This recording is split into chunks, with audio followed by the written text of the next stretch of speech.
रश्मि और अमर लॉकडाउन के चलते डेटिंग ऐप पर मिलते हैं।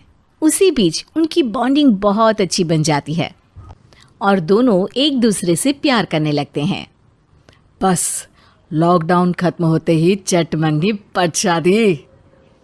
उससे पहले घर में बात तो कर लो। अरे माँ पापा कभी मना नहीं करेंगे। अमर की बात सुन रश्मि खुश हो जाती है। ऐसे ही दिन बीतते हैं और देखते ही देखते लॉकडाउन खुल जाता है, जिसके अगले ही दिन अमर अपने परिवार के साथ रिश्ता लेकर रश्मि के घर पहुंच जाता है।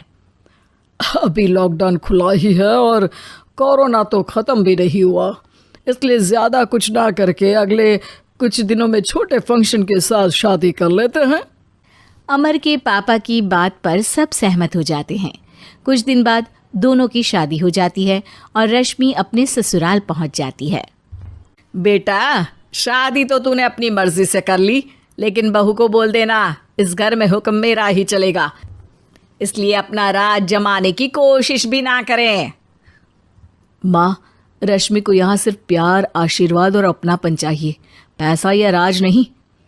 बेटी की बात पर सास मुंह बनाए वहाँ से चली जाती है और अब वो हर रोज़ रश्मि को परेशान करना और ताने देना शुरू कर देती है। देखो, ये है आजकल की लड़की, इंटरनेट पर लड़कों से बातें करते हुए इन्हें शर्म भी नहीं आती, और यहाँ तो देखो कितनी सीधी सुशील बनकर दिखा रही है। मम्मी, शादी के रिश्ते वाले इंटरनेट ऐप से जब किसी को कोई दिक्कत नहीं है, फिर डेटिंग ऐप के जरिए मिलना किस तरह गलत हो सकता है? रश्मि के डेटिंग ऐप वाली बात सुन उसकी हैरान सास तुरंत तुनक कर पूरे घर को सिर पर उठा लेती है, जिसकी आवाज़ सुन अमर और उसके पापा भी वहाँ आ जाते हैं। हाय मेरी माता, इतना बड़ा झूठ! डेटिंग ऐप को इंटरनेट के जरिए मिली है बोलकर इस कलमुही को मेरे सर ला बिठा दिया। अरे नास पिटी, तुझे जरा भी शर्म नहीं आई? वहाँ न जाने कितने लड़कों से गुलू गुलू करके तुझे मेरा ही लड़का मिला था फंसाने के लिए। माँ, मुझे तो समझ नहीं आ रहा क्या बोले जा रही हो। डेटिंग ऐप इस्तेमाल करना कोई अपराध नहीं है, और तुम रश्मि को ऐसा कैसे बोल सकती हो? मैं भी तो था उस ऐप पर। पहले उसके लिए माँ से झूठ बोला और अब लड़ाई कर रहा है। सास और अमर की बात सुनकर रश्मि हैरान खड़ी रहती है। अमर, तुमने घर में झूठ क्यों बोला? ये सब देख रही हो ना, इसी की वजह से झूठ बोलना पड़ा। एक तरफ अमर और रश्मि की ये बात चल रही होती है, वहीं दूसरी तरफ सास का नॉन स्टॉप क्लेश सबको परेशान कर देता है।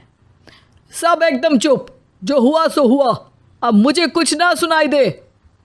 पति की बात सुन सास चुप होकर वहां से चली जाती है, लेकिन अब वो रश्मि के सिर दुनिया भर के सारे काम डालकर उसका जीना पहले से भी ज्यादा मुश्किल कर देती है।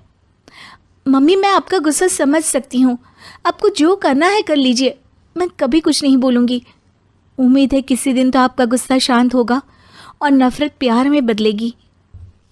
रश्मि की अच्छाई को उसका नाटक समझकर सास गुस्से के 7वें आसमान पर चढ़ जाती है और उसी शाम रश्मि को नीचा दिखाने के लिए अपनी सहेलियों को घर बुलाकर उसकी बुराइयां करने लगती है। अरे कौशल्या, क्या बताऊं, आजकल के बच्चे ना बहुत एडवांस हो गए हैं। पहले रिश्ते घर परिवार वाले सब देख परख के कराते थे, और अब ये लोग खुद न जाने कहाँ कहाँ मिलकर खुद ही सब कुछ पक्का करके हमें बता देते हैं। लड़की का कैसा दिन धर्म, कैसा ईमान, कैसा चरित्र कुछ नहीं पता, बस प्यार किया और घर लाकर बिठा देते हैं। अरे ऐसा क्यों बोलती हो? आजकल बच्चे अपने आप में बहुत समझदार हो गए हैं, और फिर पूरी ज़िंदगी तो उन दोनों को ही साथ निभानी है। अपनी पसंद से शादी कर भी ले तो क्या दिक्कत? तू ही देख ले, पहले इतना अच्छा बेटा और अब सोने पर सुहागे जैसी सर्वगुण संपन्न बहू।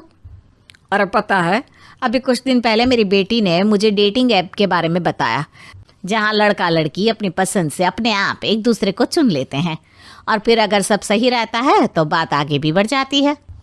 अरे इसमें इतना खुश होकर क्या बता रही हो? ये तो गलत है। न जाने कौन क्या है, कितना झूठ कितना सच है।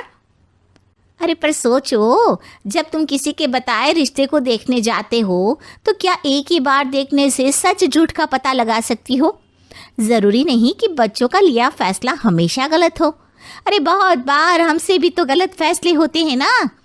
अच्छे बुरे लोग तो हर जगह मिल सकते हैं, फिर इसमें सिर्फ बच्चे ही गलत कैसे? सहेलियों की बात सुन सास सोच में पड़ जाती है और इसी तरह कुछ दिन बीत जाते हैं, जिसमें ना तो वो रश्मि को परेशान करती है और ना ही कोई ताना सुनाती है, जिसे देख रश्मि परेशान हो जाती है। मम्मी, आपकी तबीयत तो ठीक है ना? कुछ दिनों से देख रही हूँ आप मुझे कुछ बोलती ही नहीं। तो मेरा परेशान करना ज्यादा अच्छा लगता है क्या? नहीं, आपकी शांति उससे ज्यादा परेशान कर रही है। शांति इसलिए है क्योंकि मुझे एहसास हो गया है कि गलत तुम लोग नहीं, मेरी सोच है। प्यार तो एक सुंदर एहसास और शादी खूबसूरत साथ है। अगर ये साथ सच्चा है तो कहीं पर भी किसी भी तरह जुड़ा हो उससे कोई फर्क नहीं पड़ता। आप कौन है? इतनी अच्छी बातें मेरी पत्नी तो नहीं बोल सकती। क्या आप भी?